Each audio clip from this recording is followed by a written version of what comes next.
Bonjour les vidéopreneurs, aujourd'hui j'aimerais vous raconter une formidable expérience qui m'est arrivée le jeudi 21 octobre 2020. Si jamais je vous dis les mots suivants, une buse, un rapace quoi, c'est un rapace pour ceux qui ne savent pas, une bouteille de vin et Hugo Bouet, est-ce que ça vous donne une idée? Bon, j'imagine que pour ceux qui sont les plus malins d'entre nous et d'entre vous, pardon, ça doit donner une certaine idée. Mais écoutez bien parce que c'est une super aventure que je vais venir vous raconter aujourd'hui.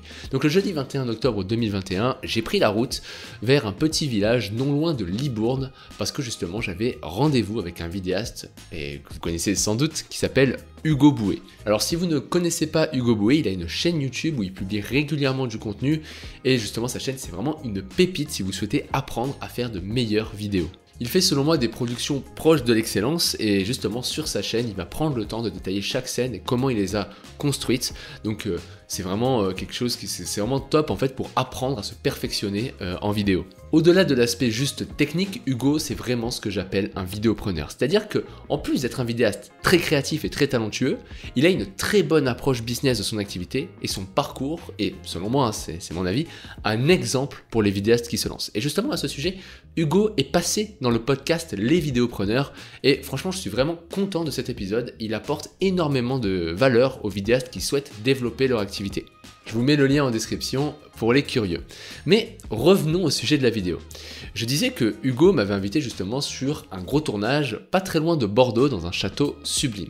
Alors voilà, personnellement j'ai regardé mon agenda, je me suis libéré du temps, j'ai décalé ce qu'il y avait à décaler et j'ai accepté directement parce que pour moi c'était vraiment une occasion en or d'aller tout simplement déjà rencontrer Hugo Bouet, mais aussi pouvoir voir comment Hugo Bouet, qui est un vidéaste que je le répète, que je trouve très compétent, voir un petit peu comment il s'organise dans ce type de tournage, comment il gère son projet, comment il fait ses compositions et tous ces éléments là justement que je trouvais intéressants à vous montrer et moi-même aussi à découvrir. Je vais détailler du coup la première scène un petit peu dans l'ordre chronologique. L'idée c'est un petit peu de vous donner aussi des petits tips de tournage, des petits éléments que j'ai pu apprendre sur le tournage de Hugo.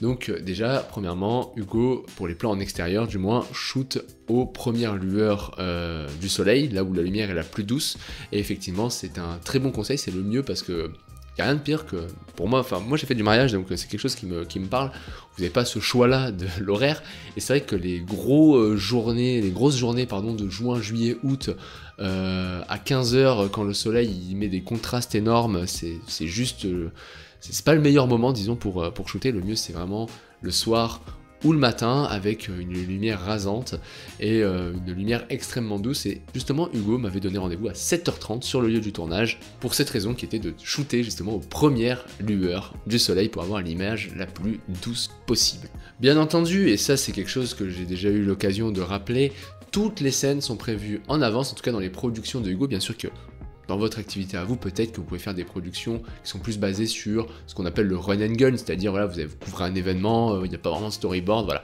Bon là, dans le cas de Hugo, ce sont des productions où il y a un storyboard et tout est clair, tout est net, c'est-à-dire que quand il tourne une scène, c'est pas un truc qui a été inventé, c'est quelque chose qui est là, qui est clair, c'est ça qu'il faut faire. Il sait tout en avance et justement, il dessine lui-même ses storyboards. J'ai été particulièrement surpris, enfin, je sais pas si c'est le bon mot, surpris, pas surpris parce que je savais pas comment il dessinait, mais en tout cas il dessine particulièrement bien et ses storyboards sont très beaux, je trouvais très esthétiques et on comprend très vite la scène alors que bah, moi j'ai aussi l'opportunité, l'occasion de faire des storyboards pour des projets pro et je vous montre là, voilà, je fais un petit comparatif du storyboard de Hugo et des miens côte à côte. Ça c'est clair que voilà, mes storyboards ils me font un peu honte, mais bon, comme ça le client peut comprendre un petit peu l'idée des scènes, mais j'ai pas ce talent de dessiner qu'a Hugo, mais c'est pas grave. Écoutez, c'est la vie, c'est comme ça, je vais m'entraîner, puis peut-être un jour j'aurai des aussi beaux storyboards que Hugo. Bref, sur le tournage, il y a beaucoup de monde. Alors là, sur ce tournage-là, il y avait un modèle, enfin c'était une femme modèle, quoi, une mannequin, 2 prestataires extérieurs qui doivent gérer un rapace dressé, rien que ça. Je vais un peu présenter toute l'équipe de Hugo. D'ailleurs Hugo, donc c'était le réalisateur, il y avait Cédric qui était présent ce jour-là, qui est assistant réalisateur, chef-op et technicien. Et ensuite il y a des personnes qui n'étaient pas là malheureusement, que je n'ai pas eu l'occasion de rencontrer, mais je vais quand même les présenter pour rendre honneur un petit peu à toute l'équipe de Hugo. Donc il y a Guillaume Marou qui était assistant réalisateur et technicien, Maxime qui s'occupait du making-of et qui était aussi chef opérateur et technicien, Mélanie qui était technicienne et Gatien qui est un technicien également qui aide Hugo sur ses tournages. Donc la première chose que je me dis forcément, c'est qu'il faut que je gêne le moins possible le tournage, puisque moi à la base déjà j'ai un peu rien à faire là, à part faire mon contenu et faire ma vidéo YouTube que vous êtes en train de regarder, mais grosso modo j'aide pas spécialement dans le tournage, c'est plutôt une opportunité pour moi. Donc je me dis quand même, surtout que il y a une heure limite quand même pour tourner les premières scènes, c'est-à-dire que c'est le lever du soleil, il faut pas se rater, parce que si on se rate, les prestataires qui sont là, tout ça, il faut les faire revenir, ça coûte de l'argent, c'est pas forcément possible aussi. Si jamais, grosso modo, Hugo foire ses prises, parce que moi je suis là, je suis bavard et je fais mes vlogs avec comme ça, genre ouais salut, je vais vous dire, à mon avis ça va pas le faire. Donc je me dis, ok, je vais rester ultra discret, je vais filmer, je vais prendre mes trucs, je vais pas me mettre au milieu, je vais vraiment essayer d'être tranquille quoi, discret, pour justement aider Hugo quelque part indirectement dans sa production. Donc on shoot pas mal et en fait l'idée générale du plan c'était que le mannequin devait marcher le long d'un chemin et le rapace devait venir se poser sur son bras. Donc bon là c'est plusieurs plans, plusieurs scènes que je vous raconte, mais grosso modo l'idée c'était ça. Donc bon, déjà que moi quand il m'a raconté ça Hugo, je me suis dit quoi, je vais voir un rapace posé sur le bras du mannequin, ça semblait irréaliste. Et je l'ai vu de mes propres yeux, s'il vous plaît, sur cette scène. De toute façon, Hugo aura l'occasion d'en reparler. Pour parler un petit peu matériel, il y a un premier plan où on voit la mannequin s'avancer qui est fait au 140 mm, et il y a un plan qui est fait avec un stabilisateur et le gilet là qui permet de porter, qui permet juste de pas avoir mal au dos en fait, et où on voit le soleil qui se lève en fond. Donc le plan, bien sûr, voilà, soleil qui se lève, rapace qui se pose. Vous imaginez bien que c'est un plan qui est magnifique. Vous aurez l'occasion de le voir sur la chaîne d'Hugo quand il en parlera, mais c'est un plan qui, franchement, voilà, il est comme ça, il est génial. Il y a même un moment où le rapace m'a pris pour le mannequin, il m'a foncé dessus, il m'a foncé 2 fois dessus, une fois en début de journée, une fois en fin, voilà. Il s'est dit, lui, c'est le mannequin, c'est sur lui que je dois venir me poser. Bon, quand il m'a foncé dessus, il est allé dans l'arbre ou un truc comme ça, il a pas essayé de se poser sur moi.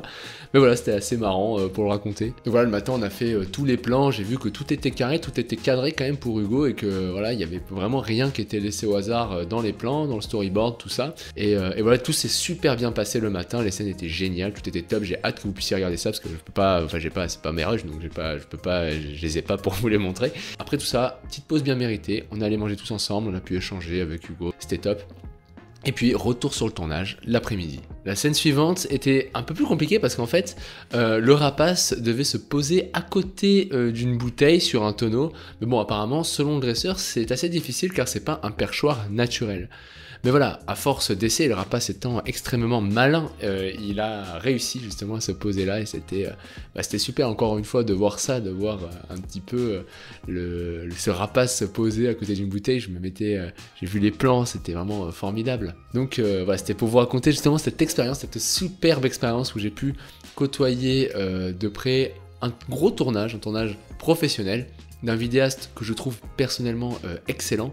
Mais voilà, je vous invite à regarder la chaîne de Hugo Boué. Dans la description de cette vidéo, vous pouvez retrouver une formation gratuite qui vous expliquera comment lancer et développer votre agence de création vidéo. Pour ma part, je vous laisse là, je vous dis à bientôt et bon courage dans vos projets.